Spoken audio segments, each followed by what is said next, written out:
I want to welcome my dear friend Akinyele Umoja, Dr. Umoja, who is on the faculty of Georgia State University and a past chair of the African American Studies Department, and more importantly, is a founder of the New African Peoples Organization and the Malcolm X Grassroots movement. And I am so grateful to have you here today, Brother Umoja. Thank you. Man, yes, great. Brother Tim, it's great to be on here with you, somebody I have a tremendous amount of respect for. So Uh, it's great to be here, and it's good to be able to share with your students and academic community there. Well, I'm really grateful. This is a part of our Black Lives Matter at BCC, Bergen Community College exhibition, and we have a very active and substantial criminal justice program here. It's part of the sociology and social studies program at BCC. We train a lot of future law enforcement officers and people who are headed into law enforcement, and um, we also are, like so many schools, uh, working around issues of social justice and human rights. And I think all of us have been moved by the events of this last summer. Whether Mhm. you're an activist or not, it's impossible to not be challenged by the force of the protests in the streets and the uh, realities that are facing the country at this time. And that's why I wanted to reach out to you in particular, with your deep history in the Black liberation movement in the United States. I was hoping that you could just tell us a little bit about your background in the struggle, and in particular your work in the intersection around issues pertaining to the police and police violence. Well, I think it's important that you are having these conversations now, particularly with so many people going into criminal justice. The institution I work at now, we actually based upon what happened this summer, the Black faculty have asked for a whole conversation around policing. Our university prides itself on dealing with some of the most critical issues happening in cities. And man, if this ain't one, I don't know. We have have our heads in the sand if we can't see. This is one. Um, my history. I'm 66 years old. One of the things that really pushed me into getting involved or being socially conscious was when I was 11. I grew up in Los Angeles, California. I was born in Los Angeles. Actually, grew up in Compton, California. And when I was 11, the Watts uprising, many people probably call it a Watts riot, occurred, and um, I had never seen anything like that in my life. It was just, um, you know, explosion. Things were on fire. People were taking merchandise. The National Guard was brought in. Um, it happened right around the time of my birthday too, my 11th birthday. But as a child, I knew the whole thing was sparked by incident of police misconduct. Police coming in, doing an arrest, driving while black again. And then when the mother came to check on the people who were stopped, the mother was assaulted by cops. And so that caused this explosion. And since that time, there's been so many explosions in my lifetime that are sparked by cases of police misconduct. I Mhm. actually first got politically active in the Black liberation movement, as you mentioned, um, around the cases of political prisoners, because again, growing up during the 1960s and 70s, a lot of the political leadership of the Black liberation movement were either incarcerated. Some people we know now were assassinated.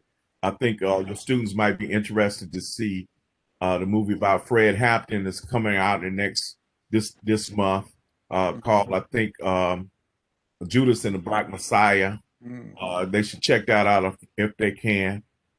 Showing the assassination. We know these things aren't conspiracy theories. They actually happen, and there's documented evidence.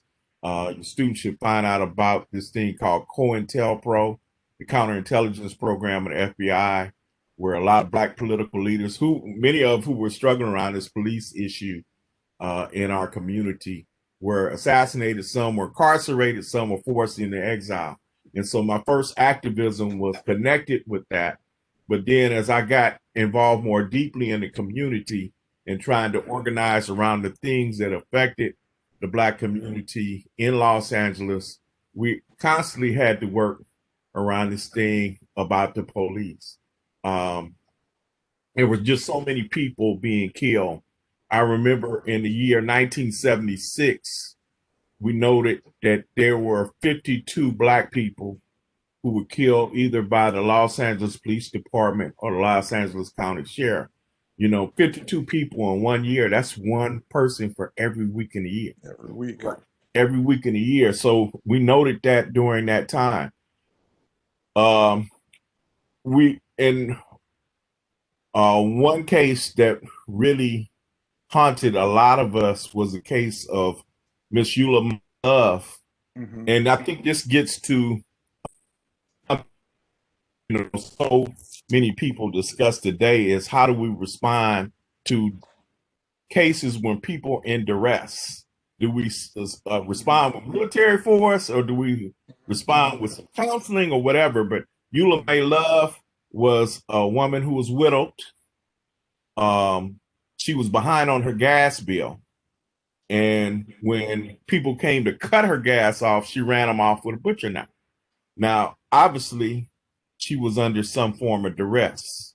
So how do we handle that? And then they came, cops came to her house and she was shot. I forgot how many times. And there was a big uproar. We organized in the community around it. And like so many other cases I can remember in my life that we began to mobilize around, nobody was held into account. When I mean the officers who shot her weren't held into account. And I think, that's a problem that persists today. Some of the highlights were one of my best experiences organizing. There's a housing project in Los Angeles called the Nickerson Gardens, Garden Project. Mm-hmm. People back in the day would have known it because of the video shot by NWA, Ice-T, and so many groups, all in the same gang, was shot from the air. Right. It's also the home of the Bounty Hunters, one of the first blood gangs, so-called Blood Street organizations in Los Angeles. But I think it was I'm trying to remember the year, maybe it was around 77. There was someone actually shot at one of the housing authority police in Nickerson Gardens. And as Tupac used to say, the police sometimes act like a gang. He said they were the biggest gang out there. And they did that in this case. They came to the housing project in force, and they took half of the residents, and it was 1,000 residents at least in the project. And they lied them, face on the ground, helicopter above, even pregnant women lied face on the ground. And so at that time, I lived not far from there. It was in the Watts section of LA again. And one of a young woman I met who was living there, but was a college student, she contacted several organizations, and our organization was one of the first to respond. We decided what the course of action is. Tom Bradley, who was an African American mayor of Los Angeles at that time, we went to Nickerson Gardens and to meet with the residents about it. He was a former LAPD officer. So we had a petition drive, and we went door to door in that project, and that's some of the best contact I think I've had with folks in my young life. We went door to door because then they began to confront us with some problems. There was one problem where a man had forced a woman, a single mother, out of her or was terrorizing her in her apartment, and so we as a community had to go in there and get him. Because community demanded that. They was like, "What are you gonna do?" And so we as organizers had to get him out and then provide her with some security, and some other support for her and her daughter. I remember that, and just other things. Community people start coming to us. They said, rather than calling to deal with y'all. And so and so it was just things like where could their kids safely. What is it called in the police? We would rather deal with y'all. That's check it out. What's Siri getting in my business again? But you know, they were wanted to know where the kids could deal with riding their motorbike, what do you call it, go-karts and things of that nature. Right. Then we set up martial arts classes for young people in the community and other things like that. But we continued this petition drive. We finally take a delegation with Tom Bradley. He refused to come to the community to meet with us. I think that year Israel had made him the man of the year. And we said we wanted to be Black people's man of the year. So come to the community and meet with your constituents. These are people who are constituents in the community. But what we found ourselves better as there was less police misconduct, I would say, in the community because we were organized. And I think they kind of respected us in a different way. But that's some of the best organizing. I think when I say us, they respected that community in a different way. I also work with a group called the Coalition Against Police Abuse. And that got, because again, there were so many killings, and there were so many neighborhoods going on. At that time, there were so many defense committees that were formed around families. So the Coalition Against Police Abuse united all of these groups throughout Southern California. Again, we didn't receive much reports, and I see that happening today when you look at a case like Breonna Taylor's, where it's clear there was misconduct. And in that particular case of Breonna Taylor, the prosecutors don't bring all of the evidence forth, didn't bring all the evidence forth, or didn't bring charges for. We see that some of the grand jurors are calling for, in that particular case, for the attorney general to be impeached, given the fact he didn't follow his responsibility in that case. President Obama's administration called for certain types of reforms like body cameras, right? And certain other things, but that hasn't proven to be sufficient. Never on. We still have they're never on. It seems like over and over again, the reports are always, well, it doesn't seem like the body camera was on, or the body camera was not functioning, or he forgot to turn it on, and that's the last you'll hear of it. In Atlanta, I know certain things have been implemented, particularly since the killing of Rashad Brooks this summer in front of the Wendy's. When and this is that type of question we're talking about. A guy who maybe was intoxicated, could have been just taken home, could have things of that nature. Particularly if he was an African American, he probably would have dealt with it in a different manner. Of course. Or the two college students this summer. Morehouse student, Spelman student, who were area during curfew, and the windows was smashed. They were tased. It just, it's this treating us if we, and we've said historically, been treating us like we were under occupation, it still stands to be true. And I think it actually goes back to the roots of our people in this country and how we historically have been seen as a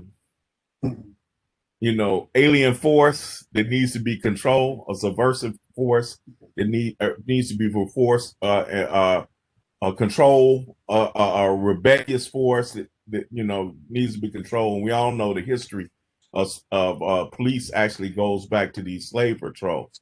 That still persists. I think it needs to be some more fundamental systematic change to how policing is even seen in this community and what relationship people have to the police. Of course, you can't look at police until you also look at this entire system, and particularly things like the drug war were brought in to intensify the over-policing of our communities and the militarization of police in our community. Things like the drug war. Where I grew up, I grew up in a community, and I was in high school during the time that the Crips and Bloods both started.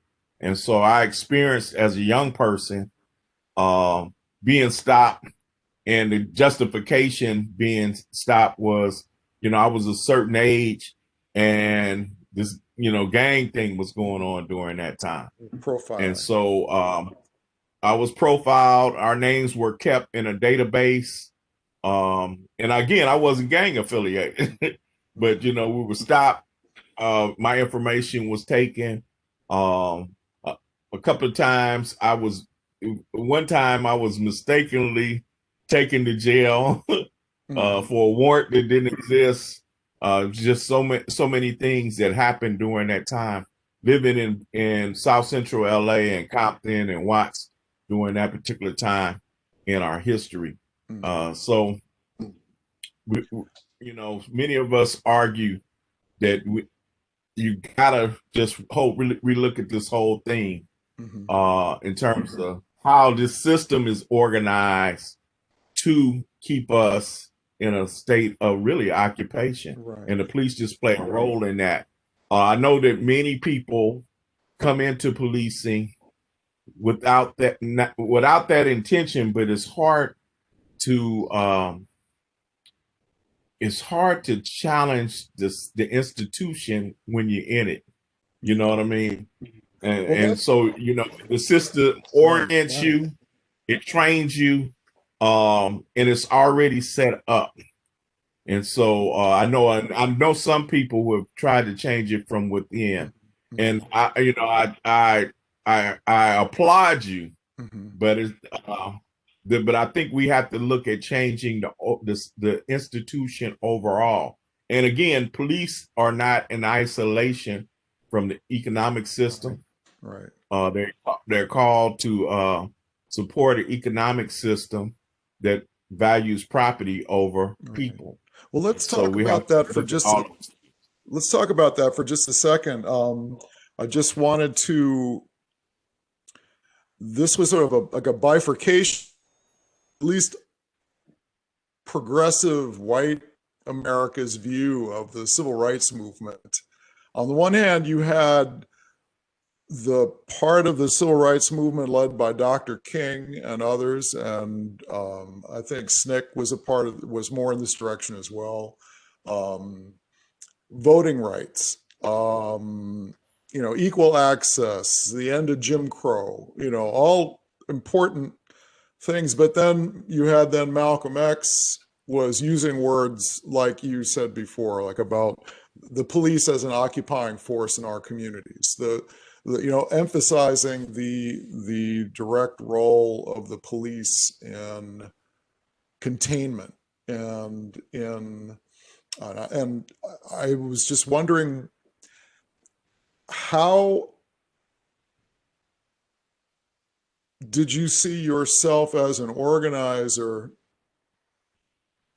against this, armed force in the Black community and how How does that manifest itself on a daily basis in a community like in Compton?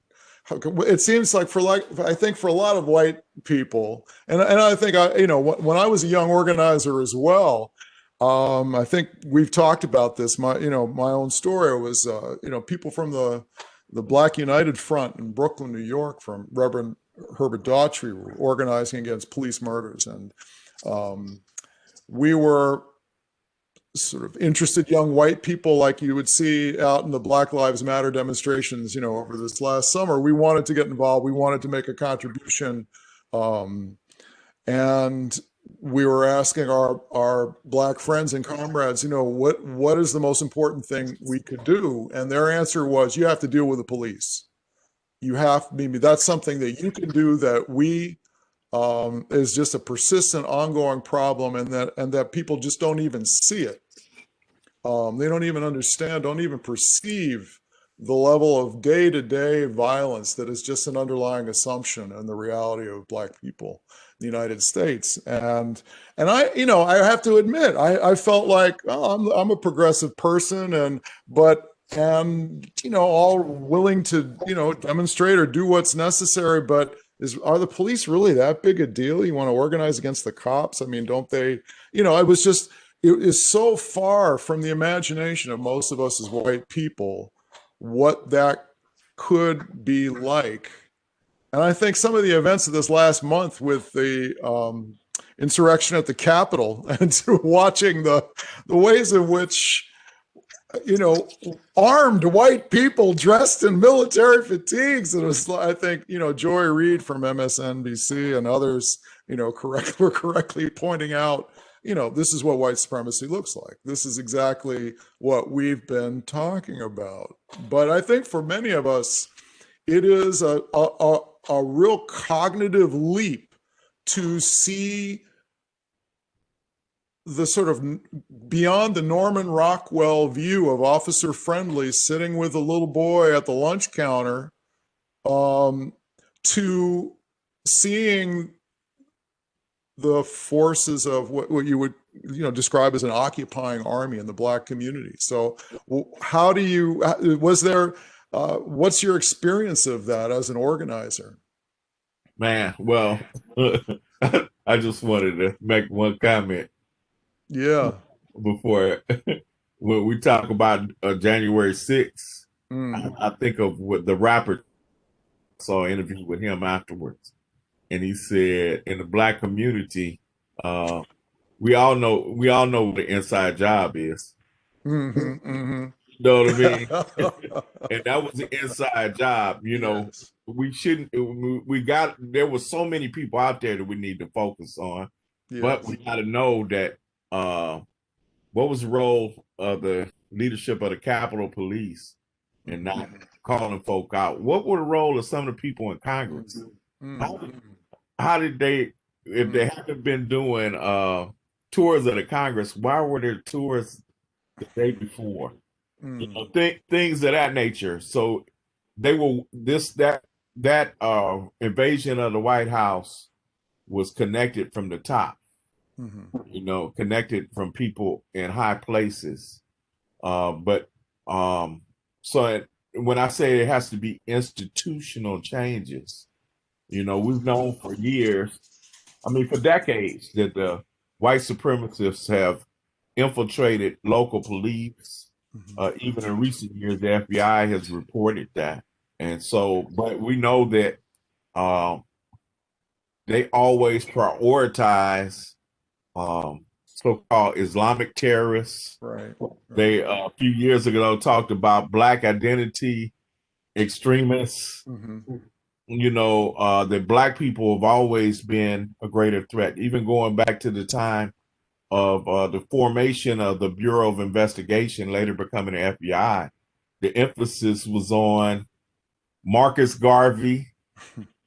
The emphasis was on the so-called radical left at that time, are anarchists, but it wasn't on organized crime.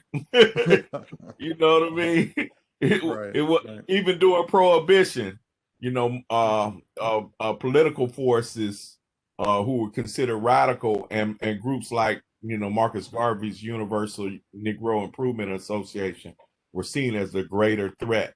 So we have to recognize that this stuff is political in terms of where resources are placed. It's a bigger question than, just one bad cop, and so my experiences as organizers tells me those things, because again, I told you about all of the cases that we worked on during the 70s, and calls for civilian review boards, calls for the FBI to investigate local police. It just, we need something a little bit more significant. Right.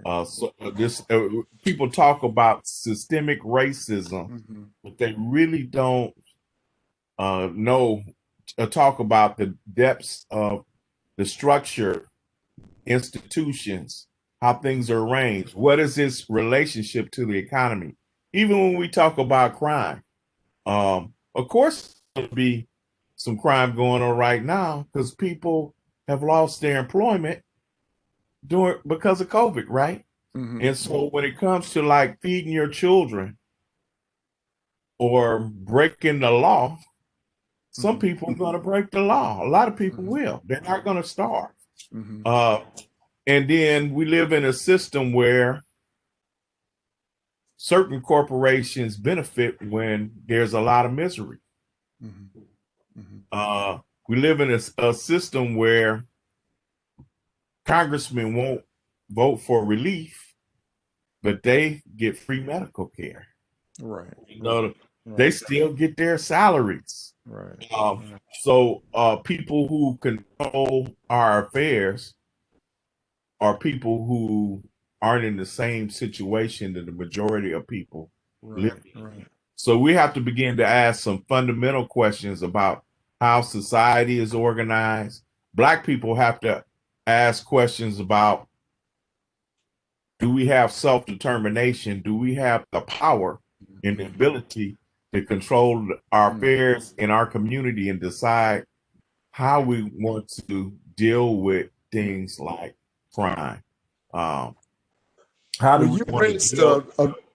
I'm sorry. You raised a really interesting point a ways back that I wanted to follow up on, because it's exactly what you're talking about here. When you mentioned you're organizing in the projects in Compton, the way in which the police responded to you as the community became more organized, and that the community was looking to you to solve the problems that they most likely would never have wanted to call the police for, because the response you could almost anticipate. If you're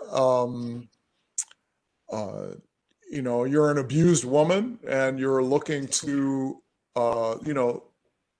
to solve a domestic abuse problem, are the cops the ones you want to call, particularly white cops in a black community, in a black project? And but that it also speaks to the I think one of a legitimate point from police officers is that increasingly the criminal justice system and law enforcement is used to solve every single social problem that exists. So, which is it's a they're asked to be counselors, psychologically evaluating people, to be mental health, to be social workers, truant officers, traffic cops, domestic abuse counselors, rape counselors, just are asked to do things that just a whole range of things that you'd have to say would be nobody can do any of those things. I mean, it takes particular skill sets to deal with any single one of those things well, but to try and ask somebody to do all of that stuff, is an impossible task. But then if you're organizing in a community to address those specific problems, then you take the police out of the equation. It doesn't fall back on people with guns to solve every single social issue. Exactly. It's and actually in Atlanta, some of that is being implemented, but we've been told by activists who are on the ground dealing with that we got to stay vigilant. So now they have you could call 311 if you have a relative who's being distressed, Okay. and mental health support will come to deal with that as Okay. opposed to the police Right. in the past. But there are still people fighting to make that a police problem. So again, we got to be vigilant if we want those type of reforms. During that time, as I mentioned, a lot of the reasons why people said they wanted us as organizers to help resolve the problems, help them resolve the problems, as opposed to the police, because they didn't feel like we would come in and indiscriminately abuse somebody who Oh, they're was looking for a violent solution. we're not trying to racially profile folks. And no one was ever killed. Uh-huh. No one was ever killed in the situation, and we did try to follow up with support. And then one of the approaches was to engage the youth, because I think a lot of the problems in our community is because we aren't engaging our youth with activity, and we're not developing. A lot of things aren't promoted to help develop youth, and then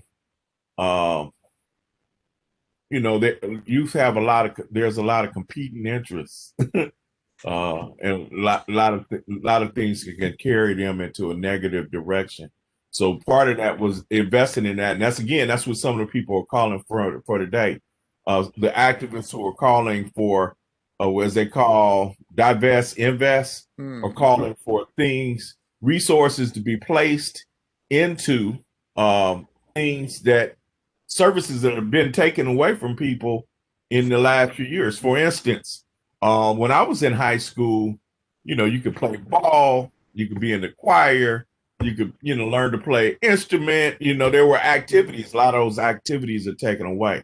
There were a lot of rec stuff in parks and stuff. A lot of that stuff has been taken away in the last few years. And again, at the same time, investment is going into policing and more military force.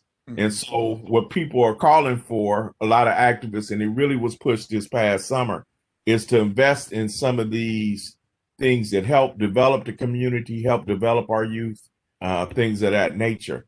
And again, from my experience there in Nicholson Gardens, as we began to organize, we found that we had to also offer some activities for young people to be engaged in, and that helped made the community more solid. Actually helped our activism to a certain degree. Found it there in other communities too. That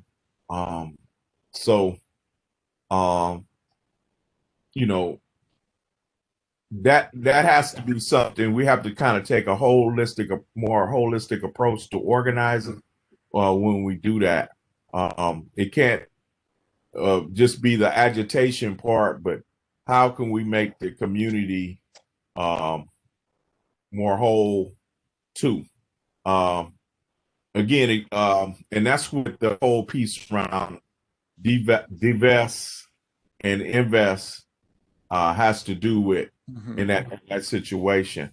I will say this too. It's also, to me, a question of an issue that we've historically raised of reparations, because many of these communities have had some serious lack of resources that's connected to us historically being oppressed as a people, and historically related to economic exploitation and lack of public resources coming back to the Black community in our schools, and dispossession of housing, things of that nature. And that's why I said it's a systemic issue. It's not just a question of the police per se. It's connected to other things in our community that would even make people again turn to what folks call crime and anti-social behavior, things that aren't beneficial to the community. So we got to look for other solutions other than even just um, the question of police brutality in terms of resolving it. Well, you can make an argument, and people a lot smarter than I am have about how, particularly beginning in the 1980s, probably under the Reagan administration, whatever vestiges of the Johnson years, the so-called Great Society programs that had existed within the communities, ones that you are talking about in terms of like job training and recreation and community counselors and all of there was a tremendous amount of money that was flowing into the communities in funding these kinds of social services.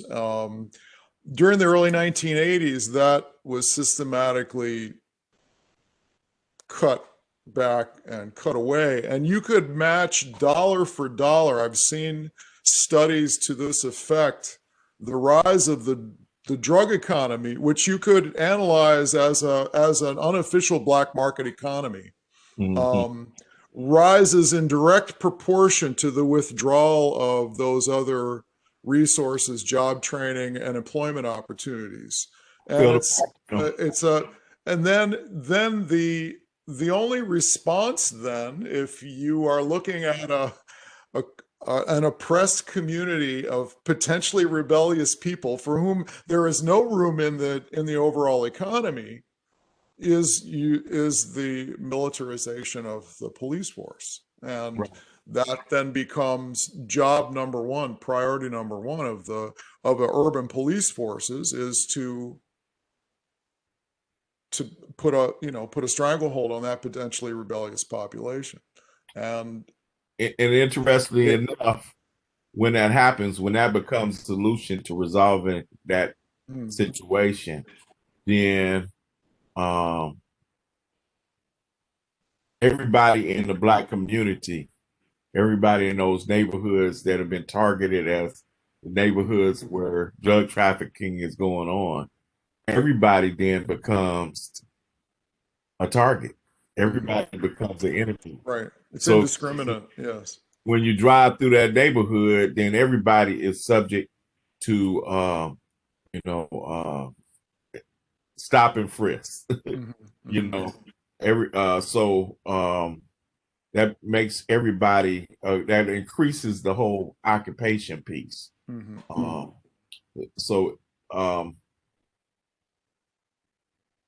what's the root of that is, like we said, was an economic vacuum. Some people participate in the underground economy. I prefer that to black market. But some people participate in the underground economy, and the reality is it does for some provide. I've done some teaching in the federal prison system, and I met guys who were involved in drug traffic, but were putting relatives in college. And one of the things they talked about again was some of the things we were doing to educate them and make them more social conscious while they were incarcerated. One of the brothers argued to me that he wished he had gotten that when he was a teenager, when he was a 13-year-old getting involved in drug trafficking. Because he realized, even though he was helping his family and helping his mother and all that he was destroying lives. And so, but as you mentioned, much of these resources were taken out of his community during that time. I do make an argument that it's up to our community to begin to organize and do some communal things ourselves. We make demands on the government, but there's some things we got to do ourselves to intervene. We can't just let these forces outside the community to destroy us. So we got to do everything we can to support our families, support the community, things of that nature, while we make the demand for justice, while we make the demand for reparations, while we make the demand for our to have control of the resources and to determine how our public resources are being spent in our communities. We got to fight on, we got to walk and chew gum at the same time. You know what I mean? So we can't just say, well, it's the state's responsibility and forget about it. If I see my neighbors having an issue, I got to work on it right now. Whatever happens is going to affect me too. You know, they in my neighborhood. And so we got to do with that as we make demands on, not just the police, but on city government, on the corporations that are involved in our communities, on the schools. We got to make demands on all these institutions. And at the same time, we got to work with our people. And so that's one of the things I learned is that we can't, we have to do some organizing and institution building ourselves. And some things we could control as a community, and actually that makes us stronger, and that makes to the degree we have more community solidarity, we're able to make more demands, and we're able to actually be more empowered, and so that's part of our goal too. That we got one of the people that most inspired me and I learned the most from was an African revolutionary, Amilcar Cabral. And he said, you got to fight as you build and build as you fight. And so we got to struggle with, these external forces and these systems, but at the same time, we got to build within our communities. And so we also call on even, folks who are not part of the Black community to support these efforts too, for us to be self-determined and empowered in our communities, as well as challenge these systems. Do you have any examples that you'd like to share of the kinds of things that you're involved in Atlanta in building these kinds of community structures? Is what's going on there? Well, there are several. There are several. So. I don't know what made me think that. One of the things we've historically been involved in is working with youth. And so we have a organization we call the New African Scouts that works with youth from 5 through 18 years old. And we teach them not only community awareness and history and things of that nature, but we, talk to them about community safety, things of that nature, entrepreneurship. But we extending from the Scouts is we formed a school for children, kindergarten through 8th grade called Colombo Academic and Cultural Institute. And it's been in existence for 16 years now. Wow. Many of our graduates are in college, now, and they're pursuing social activism themselves. We also organize a camp in the summer called Camp Pumziko. One of a brother that you knew from Ahmed Obafime was one of the founders of the camp. And so we this year we haven't had it because of COVID, but we take youth from around the country, but they're primarily from the South, from Atlanta, from Jackson, Mississippi, in particular. We take them to those places. I mean, excuse me, on a rural experience to get them out the city, But we also emphasize, even though they swim, they do archery, they do camping and all that, but we also do cultural awareness and historical things. Because that before the Crips and the Bloods, there were other street organizations or gangs in our community. The Slawsons, if you read about, you might hear more about them. They were the biggest group. Then there were groups called like the Gladiators, Businessmen. But then after that Rot's uprising, you had the development in our community of Black Power organizations, the US organization, the Malcolm X Foundation, but also the Black Panther Party was led by a guy by the name of Bunchy Carter. And most of those street organizations were politicized, and people got involved in Black Power organizations. You didn't have the same type of violence. But then COINTELPRO got involved, infiltrated many of those organizations, created fights amongst them. The Black Power movements kind of declined, and then you had the creation of the Crips and Bloods. And so we think, a lot of us in the movement think historically that if we have Black consciousness, if we have a sense of awareness in history, then you have less of that conflict going on. Even in 92, and I didn't live in LA in 92, but after you had that uprising, after the Rodney King uprising, and I saw this in Baltimore and other places, when you have the Black community rising up, then a lot of those fights between these organizations, the Crips and Bloods, whatever, they stopped during that time. And so we feel we gotta build on consciousness and awareness. But back to what is happening here in Atlanta, there are several groups organized.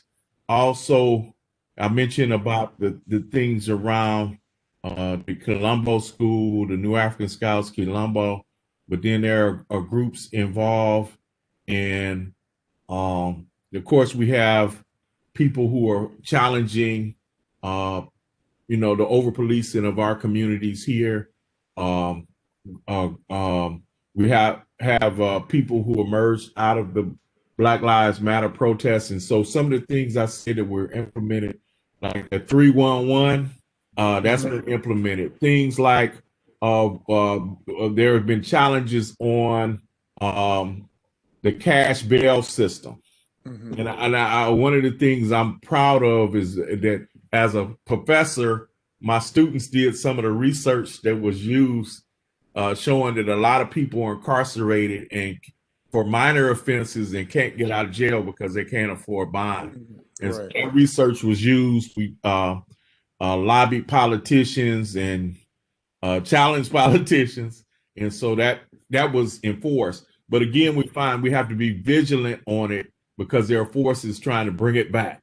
And so there are some organizers here who've been challenging on those type of levels. I see. And, those are some of the things I'm been involved in. I do want to mention to your students, this is not in Atlanta, but it's something I've been involved in and supported. One of my comrades, and somebody you would remember, Tim, Chokwe Lumumba. Yeah, of course. He moved from Detroit to Jackson, Mississippi, and organized there for decades. And then he was asked by people in the community to run for first city council in 2009. And so rather than him just doing that, we formed, a People's Assembly in the ward he lived in. And so the community discussed his platform. And then after he was elected, he went to the community to get direction on what policies he should do in that ward. And then there was a demand to make that city-wide. In 2013, he ran for mayor, won. And then, of course, he unfortunately passed the following year. but his son ran again in 2017 Mhm. and won by a bigger amount than he ran on. And the People's Assembly is organized citywide. It discusses questions like policing and is still grappling with those issues. And they have people who have been incarcerated discussing it. They have people from the community, mothers and fathers, That's and great. then they have some of the police. So it's a community That comes would have to together be, yeah. and tries to develop policy around policing. They come together and community has input on what the city's budget is going to be. Well, it should. So That's the way it should be. yeah. So it's a way of a vehicle of people's power, and I helped worked on those campaigns to do that in Jackson because we were usually outspent by the opponents of our candidates. And so we needed to get support from people around the country to work on a campaign and things of that nature. So I went there and worked on every campaign. I always take pride. Every campaign they won, I was there. The one time I was sick. So is there a mojo involved with that, or is that? That's what I kid them all the time. I said, if y'all gonna run again, you need me back. You got to call. You got to call. And I have volunteered. I haven't been paid, but anyway, but I want to promote that model that maybe there are things like that that can be done in different places to have more people's power.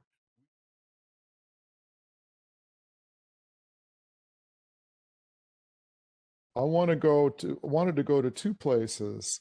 I wanted to ask you more specifically about how do you feel the focus of activism, especially in the Black community, has changed or evolved since you were involved with CAPA and the Coalition Against Police Police abuse. Police abuse, yeah. Like when you started your social activism around the police in particular, how have you seen that activism evolve on the street, in the courts, in the community, in terms of emphasis, in terms of tactics, and from when that began with your involvement into what you see now with the Black Lives Matter movement? This is a very good question. Very good. I know, right? I know. It's a great question. Well, I think one of the big things, big elements, is this demand to defund the police, the divest invest strategy. That's something that I don't think folks raised that then. And then the militarization was happening then. If you remember, the first time SWAT was rolled out was in LA against the Panthers in '69. I was in high school then. And police were definitely becoming militarized. We knew about, I think it was the Law Enforcement Assistance Agency, LEAA. Yes. That was with all this funding during that particular time. Right. But we can definitely see it now as we have all these tanks and the weapons and stuff that folks have. So that's a bigger emphasis now than we made in our challenges during that time. I think but those demands, I think, are taking it to another level. At the time, we were calling for civilian review boards. I think that we've seen that, and they haven't, when they've been created, like there's one here in Atlanta. I don't know if it makes that much of a difference for people. Our movement, to me, we were more engaged in neighborhoods. So it was more, from what I see to today is a lot more of a collective, maybe citywide approach but I Mm-hmm. think we were more engaged in. I remember when, and I think we talked about before, Eula May Mm-hmm. Love Yes. get shot. We went to that neighborhood and organized from the Mm-hmm. with people in that neighborhood. I don't see that much organizing of neighborhoods like we did back in the 70s, 1970s and 80s. And we would bring together neighborhoods and Mm-hmm. parts of the city. That's what Mm-hmm.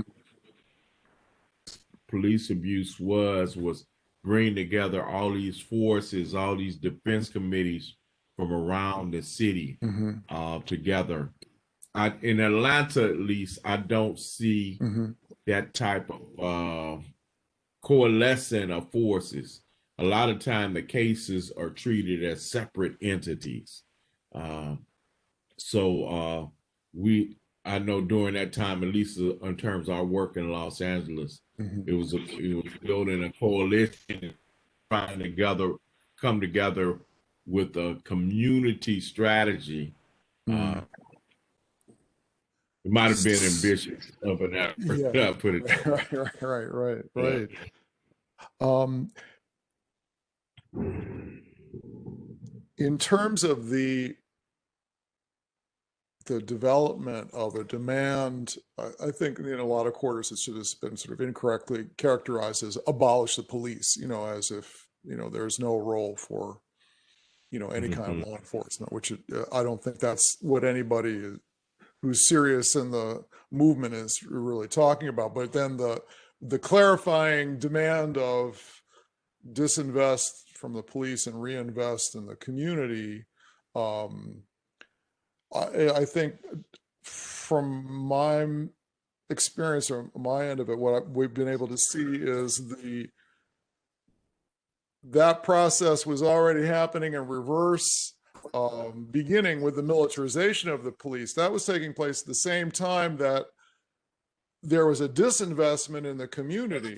That money that would have otherwise been going into job training and to youth programs and anti-gang violence programs, and there was a time in this city when those flourished, and they were a source of employment. They were a source of the social benefit. And it all got characterized as welfare. But that you can trace the sort of that particular disinvestment reinvestment strategy already was done in the first place from the direction of militarizing the police and turning it into an institution that always had violence as its core organizing principle, but that sort of became its full-blown definition to the Well, exclusion of all else. So you look at the war on drugs, and yes, so it yes, becomes a everything's a war. military strategy. Yes, everything's Yeah, a war. Everything's a war. military Right, strategy as right, opposed to dealing with, rehab, right. um, Of course. dealing with other things that will prevent Mhm. people from, both of us know about the Lincoln Detox Program Yes, in in Harlem. New Right. York and the Yes, Bronx, yes. where a hospital wing was occupied by movement forces, Right, and right. then began to, deal with acupuncture and Mm-hmm. also consciousness raising as a means to get people off of heroin addiction. Mm-hmm. Mm-hmm. That was a type of programming that um, that was implemented, but then it was that was considered a threat because of the Yes, politics they were bringing to yes. the community at that time. It was And so, similar to the response of the police and the government to the Black Panther Party for exactly. what I think Jamal Joseph, in my interview with him, made a special point of saying that the real wrath of COINTELPRO was visited upon the Black Panther Party, not in response to showing up at the state capitol in Sacramento, California, armed with shotguns. It was in response to the breakfast programs, the free breakfast programs, the people's clinics, the people's education programs, and the things that were being done on a that was, Jamal speaks about how that was perceived as that's the really dangerous stuff, where you have people who are really exercising real community control, real self-determination on a community level. Part of the goal of COINTELPRO was to separate revolutionaries from the mainstream, quote unquote, Black community. And so programs like free breakfast actually went to the Black Party to the grassroots Black community, right? And so, you know, I was talking to my students about this last week, where I found out about sickle cell anemia because of the Panthers' work around sickle cell anemia, a disease that was, you know, having a major impact on the Black community. So they were educating folks, but also letting people know that the government is not really handling these problems for us. You know, food giveaways, they would do shoes giveaways, and then they would hold merchants accountable to say, look, you're making a living, you're getting rich also off of the exploitation of these poor communities, so you have a responsibility to give back. So the Panthers were key in that. So that was dangerous because again, they're not just making connection with people, but they're also educating people that look, this wealth is coming from your community, and you know these other people are able to send their children to college and provide, you know, good health for their children, whatever, and you're struggling. And so it made a direct connection between these things also. But you know, we could say that for the police now. I think the movement has to do a better job of educating folk around it, because we see in the last rounds of elections, the right wing was using that slogan to mobilize support against, you know, progressive, if you will, candidates. And so it's necessary for us to really educate.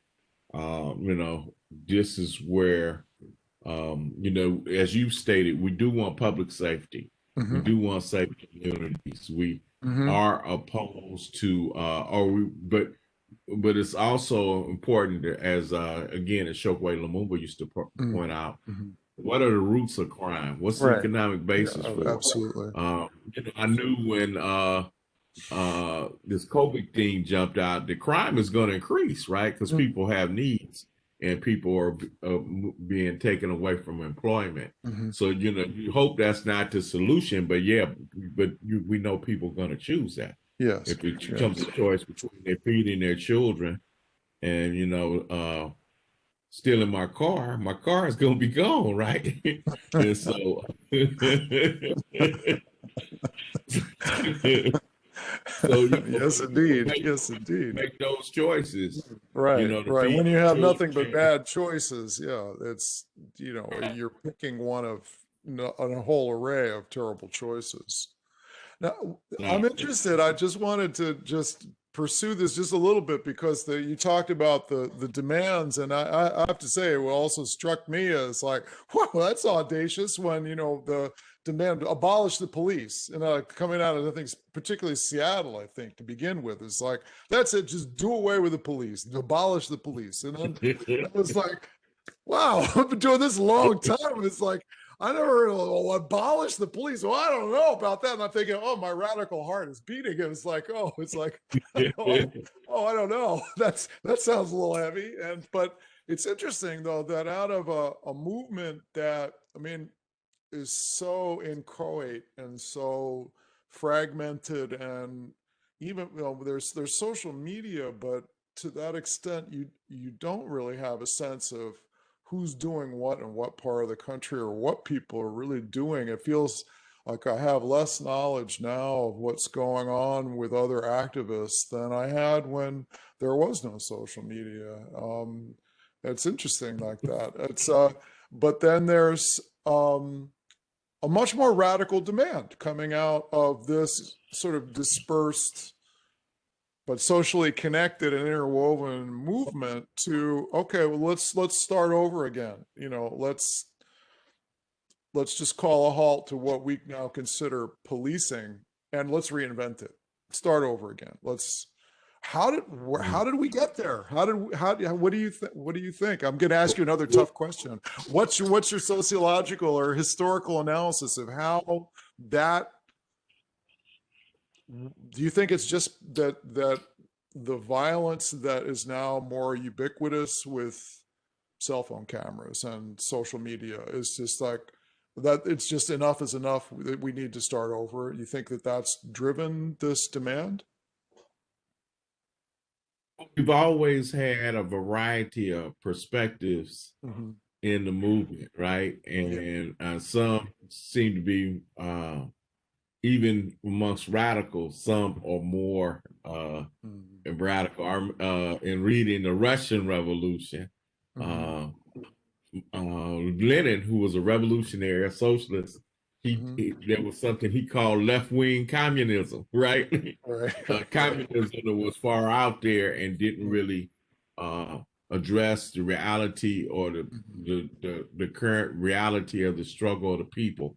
So, you know, as opposed to the Panthers, who raised community control of the police, the community needs to control these institutions in our community. Some say just get rid of the police altogether. And so I appreciate their intentions. I appreciate their intentions, but you know, I don't know what practical steps folks have taken or figured out to how do we. It would be beautiful if we can eliminate the roots of crime.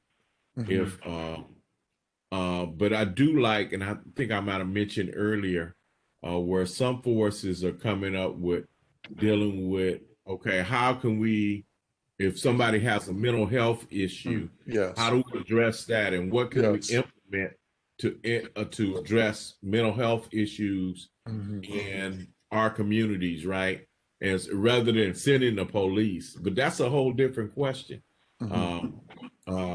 But I know, you know, again, I think I mentioned to you, I grew up in Compton, and my mother's house had broken into from the 3rd grade to the 12th.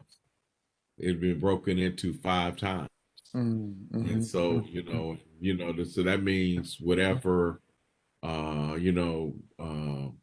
if it was a TV, it was used to entertain the family. If it was clothing, record players, things like that, that was my mother's and father's income that was missing from a working household. And so we do need to have, until we begin to deal with these roots of crime, we do need to have a means to deal with that in our communities.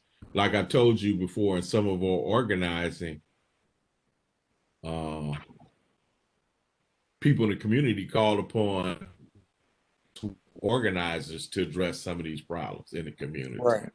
But if you have an organized community and people organized and you set up your own institutions, maybe you can call for less policing, because we do know our communities are over policed, but you have to replace that with something. Or what would be the ways in which you might foresee working with the increasing number of African American and Latino and indigenous people working within the police department? So, for example, we at Bergen Community College, we have a large criminal justice program. A lot of young people, particularly from the Latino population, are headed into the police forces and as parole officers, probation officers. I've had a chance to interact with a lot of them in my gen ed classes in art and things like that. I've been interested to see with some of the interactions with some of the young people about how quickly young Latino men and women readily start to embrace the culture of the police force. You know, was right. It was when we had just gone. I remember one broadcast we did. I was doing a Zoom class in an art, and one of my students was working as a security guard at a mall, and this was interesting because it was right after the George Floyd protests, and I think the local Nordstrom's had hung a Black Lives Matter banner in the department store window, which is like, that's mind blowing on a whole other cultural level. How that demand has all of a sudden become a way to, you know, so sort of like say we're cool, don't break our windows, you know. Where it's like, but reminds me of the I was. rebellion. Yeah, I was. Back in the But I was day. interested as my student was. She was zooming while she was on patrol in the mall where she was working, and so she's walking around with her handheld device and talking to the rest of the class. But her whole vocabulary and her whole perspective on what had just happened in Minneapolis just read like the public talking points for the police union out of Minneapolis for what had just happened. And it read like that. The way she was speaking was like, here's a Latino woman. She's like 18 years old. She's like looking for a career in law enforcement. And my God, they've already got her. You know, it's like the mentality already. There's like, regardless of what your own cultural class background is, there is such a powerful force to the culture of police departments, which organizations like Noble and others have been trying to address. But in your experience or your perspective as an activist and educator, how do you see the future possibility of working within the police departments to change that, or is that possible? I'll even leave it more open-ended for that. I think it's possible, but it's always going to be a struggle because, as you said, the police departments themselves have their own culture, and you know those institutions have a organizational culture that pulls you. So, some folks go in there from our communities with good intentions, but the organizational culture, as well as if you are in a force that's acting as an occupying army, and you're put in that place in our communities, right? You begin to behave like that. Like we talked about it earlier, but one of my favorite shows, The Wire, it talks about if you say something is a war, if it's a drug war, and you're a soldier, and then people in the community become your enemy. And you know, and you begin to look at folks driving down the street as that's a potential drug dealer or a potential person consuming drugs, so I got to stop them. Right. Well, the vocabulary is usually much more dehumanizing, actually, than that. It's like you hear, it's you know, being a white person, you can insinuate yourself into these certain conversations among, you know, people in the law enforcement community sometimes, and it's, you know, it's never, oh, there goes a person who I suspect is a drug dealer. It's no, there goes some more dirt bags, or, you know, or worse than that. You know, it's like, it's always like, right. Yeah, there goes some more scum. Yeah. So it's, and so I think the thing is you mentioned Noble. I know in historically there have been these organizations of Black officers, and sometimes they're able to counter that, and sometimes these organizations, like we just seen the documentary on the murder of Fred Hampton. Not the documentary, I'm sorry, the feature film. The feature film, Judas and the Black Messiah. Was going back to that, but we know that the local Black police association there did come out and speak out about the assassination of Fred Hampton. Mm-hmm. And so we have other cases like that where you've had conscious, um, Black patrolmen who've offered up testimony, Mm-hmm. provided protection for Black cops who wanted to break the what do they call it, the blue wall or whatever Right. they call it. And Mm-hmm. so we have to encourage for those type of developments, and then we have to begin to if you have a program that's oriented and training people, then oftentimes, just like your officer, those of us who are educators, we have officers coming into our classes Mm-hmm. to further their education. So we're gonna have to continue the contact and communication with them and the struggle with them, because recognizing that they are in these institutions, so they begin to see things, and so it has to be a struggle. Right. We have to struggle on all fronts, and the major struggle is the ideological one. And when I say ideological, I'm not talking about how we used to back in the day struggle around lines and stuff. I'm talking about who are you, who you're loyal to. Right. If I'm a public servant, how do I behave? What's my relationship to the community? All those type of questions. To that point, I was thinking about you in this conversation. Recently the Secretary of Defense, the former general, his name escapes me right at the moment, who immediately comes in and basically calls a stand down, halt to all activity to find out who the white supremacist organizing forces are within the U.S. military. Has never happened before, obviously, but that the question prior to this was never even raised. The whole idea of, no, you can be in the Klan and you can be in the military. It's your private business. It's your own personal beliefs. There was like no organizational instruction about, no, maybe we don't want, active, Nazis and, Right. Klan organizers in the ranks of the U.S. military, even though it's been an ongoing problem and issue. That's a matter of one's own personal belief. So I don't know how that becomes like a First Amendment issue, but that's, it's interesting now that this is becoming it'll be interesting to see what, if anything, really happens within the ranks of the armed forces around those issues. But and the police, we know around the police, that's a whole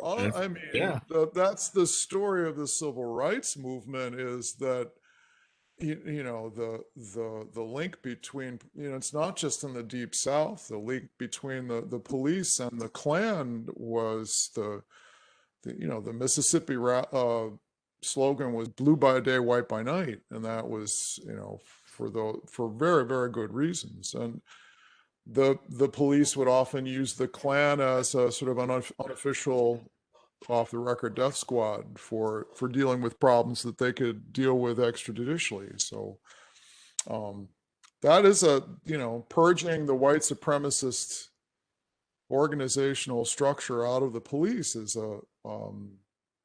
it's a very real and present danger, as we might say. That's something I think that, right. I'm thinking also, one of the differences that I've certainly noticed as an activist since the 1970s is there's so many more white young people out on the street in solidarity with, on whatever level, around the issues of the police, and which is extremely encouraging. I never imagined I would see demonstrations the likes of which were happening across the country, not just in the United States, but around the world. Just racism is being taken on in an altogether different way. And I have a lot of theories about why that's true, but it is something that is, we're on the cusp of, I think, some social changes that are profound and so overdue. But some of these institutions, the ones that are, you know, particularly the police that are charged with defending the order the way as it exists, and the, you know, holding on to the reins of power, and holding on particularly to the means of sort of armed power in society, these structures will be some of the most difficult to extricate that ideology. I think these will be some real difficult battles for those, you know, who are in the law enforcement establishment to try and take that on. I think that is going to be, you know, quite a challenge. We saw actually in Minneapolis, I think there was a conflict going on. I'm sure that you've read about the conditions in the jail, where the city correctional director had segregated the man accused of particularly murdering George Floyd with his knee on the, and they had set him aside and asked, and had no black officers on the floor, had segregated, in fact, that was even the word they used, segregated black officers off the floor where he was being held, and had whites only. And he had privileges that no other inmate could ever even imagine in terms of contact with lawyers, use of a cell phone. I mean, the list kind of went on and on. That's the kind of stuff that, you know, I think we're looking at in terms of like real thoroughgoing reform. Is you're right, the ideology is. You hadn't heard about this one yet? I did not know about that. Yeah, this was just in the papers 2 days ago, I believe. Okay. But yeah, they've been spinning it to try and make, well, we had to protect him because his life was in danger, and we did, and also they sort of spun it the other way. Well, we didn't want our black officers to be exposed to, you know, I guess put them in a position of having to deal with this guy, because like we're so sensitive, you know, like black folks are so sensitive as officers that they would be offended by his. They couldn't even finish the sentence because it was so nonsensical. But the guy they employed and had on the street. Yeah. So exactly. So if he was so bad, they knew it before. Yes. Yes. So. No, that's amazing. Yes. So in conclusion, this has been a wonderful conversation, and I very much appreciate your willingness to be a part of this. Thank you so much. Oh, no problem. No problem. We're looking forward to the conversation on the 24th.